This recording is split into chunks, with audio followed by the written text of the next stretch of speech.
एक बार किसी एक नगर में एक साहूकार था। उसके घर में धन की कोई कमी नहीं थी, लेकिन कोई संतान न होने के कारण वह बहुत दुखी था।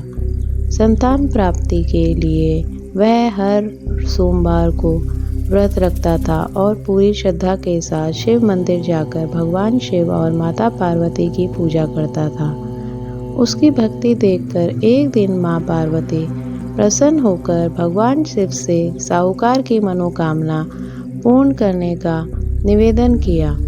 पार्वती जी के आग्रह पर भगवान शिव ने कहा कि हे पार्वती, इस संसार में हर प्राणी को उसके कर्मों का फल मिलता है और जिसके भाग्य में जो हो उसे भोगना ही पड़ता है।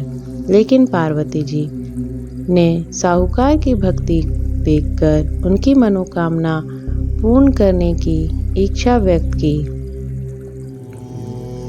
माता पार्वती के आग्रह पर शिवजी ने साहूकार को पुत्र प्राप्ति का वरदान तो दिया, लेकिन उन्होंने बताया कि यह बालक 12 वर्ष तक ही जीवित रहेगा। माता पार्वती और भगवान शिव की बातचीत को साहूकार सुन रहा था, इसलिए उसे ना तो इस बात की खुशी थी और ना ही दुख। वह पहले की भांति शिवजी की पूजा करता रहा। कुछ समय के बाद साहूकार की पत्नी ने एक पुत्र को जन्म दिया।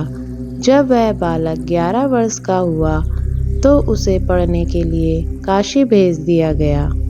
साहूकार ने पुत्र के मामा को बुलाकर उसे बहुत सारा धन देते हुए कहा कि तुम इस बालक को काशी विद्या प्राप्ति के लिए ले जाओ। तुम लोग रास्ते में यज्ञ कराते जाना और ब्राह्मणों को भोजन दक्षिणा देते हुए जाना। दोनों मामा भांजे इसी तरह यज्ञ कराते और ब्राह्मणों को दान दक्षिणा देते काशी नगरी निकल पड़े। इस दौरान रात में एक नगर पड़ा, जहां नगर के राजा की कन्या का विवाह था, लेकिन जिस राजकुमार से उसका विवाह होने वाला था वह एक आंख से काना था।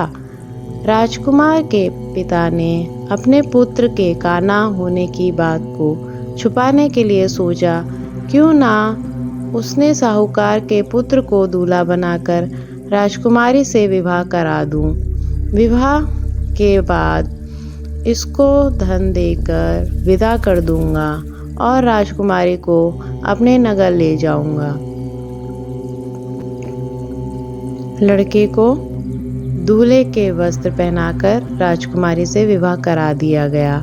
साहूकार का पुत्र ईमानदार था, उसे यह बात सही नहीं लगी, इसलिए उसने अवसर पाकर राजकुमारी के दुपट्टे पर लिखा कि तुम्हारा विवाह तो मेरे साथ हुआ है, लेकिन जिस राजकुमार के संग तुम्हें भेजा जाएगा वह एक आंख से काना है।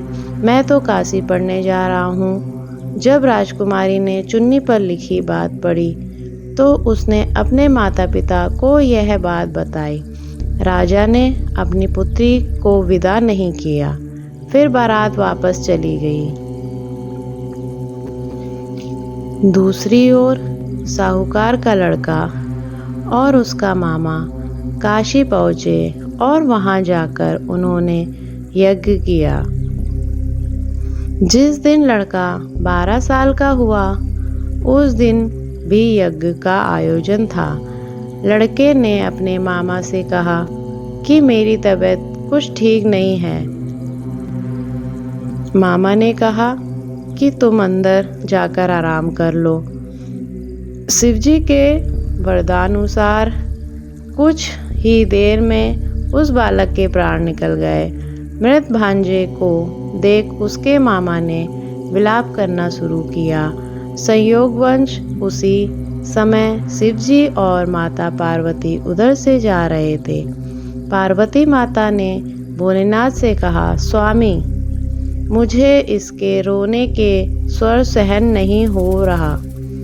आप इस व्यक्ति के कष्ट को अवश्य दूर करें। जब शिवजी मृत बालक के समीप गए तो वह बोले कि यह उसी साहूकार का पुत्र है जिसे मैंने 12 वर्ष की आयु का वरदान दिया था। अब इसकी आयु पूरी हो चुकी है। लेकिन मातृभाव से विभोर माता पार्वती ने कहा कि हे महादेव, आप इस बालक को और आयु देने की कृपा करें, अन्यथा इसके वियोग में इसके माता पिता भी तड़प तड़प कर मर जाएंगे। माता पार्वती के पुनः आग्रह पर भगवान शिव ने उस लड़के को जीवित होने का वरदान दिया। शिव जी की कृपा से वह लड़का जीवित हो गया। शिक्षा पूरी करके लड़का मामा के साथ अपने नगर की ओर वापस चला गया। दोनों चलते हुए उसी नगर में पहुंचे जहां उसका विवाह हुआ था। उस नगर में भी उन्होंने यज्ञ का आयोजन किया। उस लड़के के ससुर ने उसे पहचान लिया और महल में ले जाकर उसकी खातिरदारी की और अपनी पुत्री को विदा किया। इधर साहूकार और उसकी पत्नी भूखे प्यासे रहकर बेटे की प्रतीक्षा कर रहे थे। उन्होंने प्रण कर रखा था कि यदि उन्हें अपने बेटे की मृत्यु का समाचार मिला तो वह भी प्राण त्याग देंगे। परंतु अपने बेटे के जीवित होने का समाचार पाकर वह बेहद प्रसन्न हुए। उसी रात भगवान शिव ने साहूकार के स्वप्न में आकर कहा कि हे सृष्टि, मैंने तेरे सोमवार के व्रत करने और व्रत कथा सुनने से प्रसन्न होकर तेरे पुत्र की लंबी आयु प्रदान की है। इसी प्रकार जो कोई सोमवार व्रत कथा करता है या कथा सुनता है और पढ़ता है, उसके सभी दुख दूर होते हैं और सभी मनोकामनाएं पूर्ण होती है। बोलो हर हर महादेव।